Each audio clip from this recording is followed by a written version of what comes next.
Hi, I'm Beth, and today I'm excited to show you how I completely transformed my bedroom from a military man cave to a coastal oasis. We love the look of shiplap, so when we found this old door at an architectural salvage store, we knew it would be perfect for our headboard. But first, we had to get it clean. Then we took it inside to get some basic measurements about how high we wanted it off the ground and how wide it would be. After giving the door a good sanding, we needed to figure out how high we wanted the legs to be. So we used the height of the door plus how high off the floor we wanted the bed to be, and that gave us the length of the 2x4 we needed to cut to create the legs.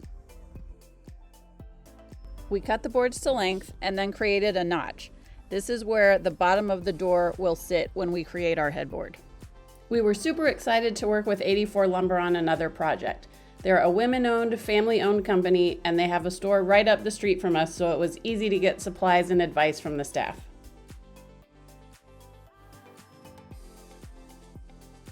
We cut the door to width based on the dimensions of our mattress. We have a queen bed, but this would work perfectly for a king, a double, or even a twin. We're essentially creating a wrap around the door, so you cut 1x4s to the same length as the legs, and then attach them to the back of the legs, then attach the whole thing to each side of the door.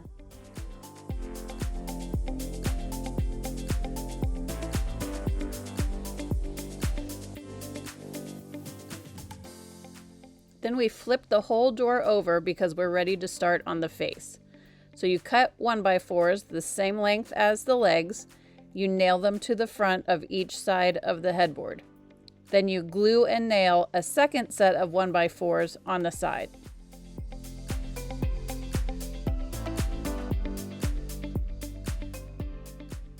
Measure and cut a 1x4 to sit flush with the outside edges of the legs. Glue and nail in place.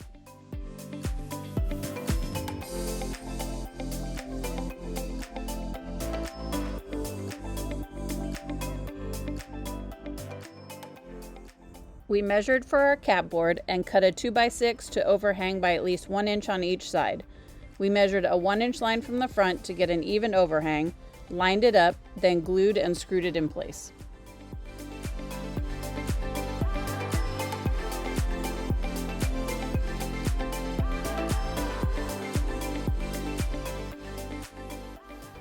Once you've finished assembling the headboard, fill all the nail and screw holes with putty, then sand.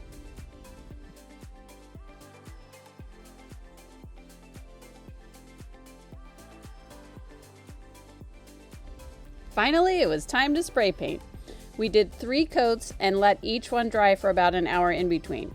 The best part about painting a headboard is you only have to paint one side because the other side will be butted against the wall. Then it was time to prep the room for painting.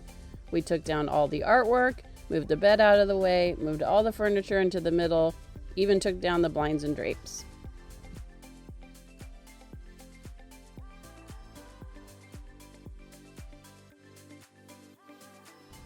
First up, spackling and sanding all of the nail holes and dings that had been in the wall when we first got here. The paint was the original color when we first moved into the house, so there were lots and lots and lots of things to spackle and sand.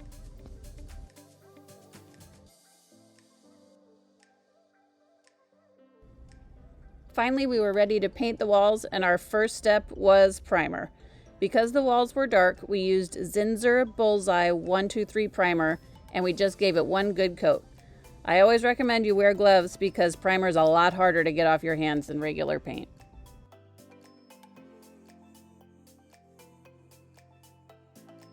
Then came my favorite part of every room renovation, the paint.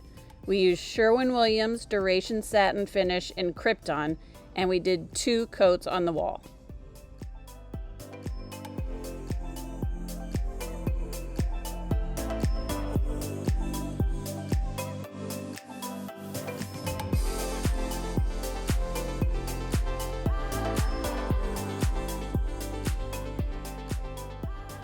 I hung the curtain rods from fishing wire in our backyard and gave them a quick coat of spray paint to match the room.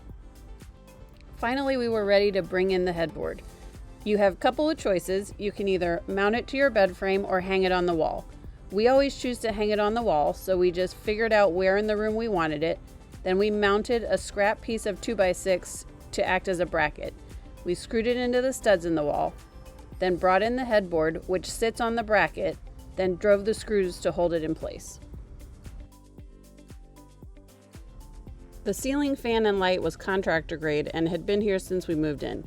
We'd installed an air conditioning unit, so didn't need a ceiling fan anymore and wanted to replace it with something modern and coastal.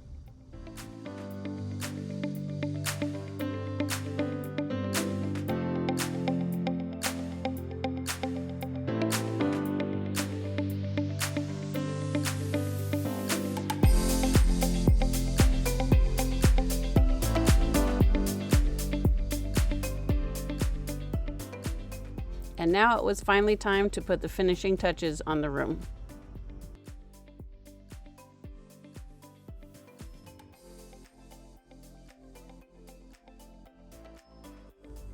We were able to reuse the curtain rod by giving it a quick coat of paint, so I grabbed some new drapes and some new sheets, and the room really started to come together. Have a piece of furniture you don't want to refinish? Never underestimate what a difference some new knobs can make. We shopped our house, added a few pieces of local art, and the room was complete.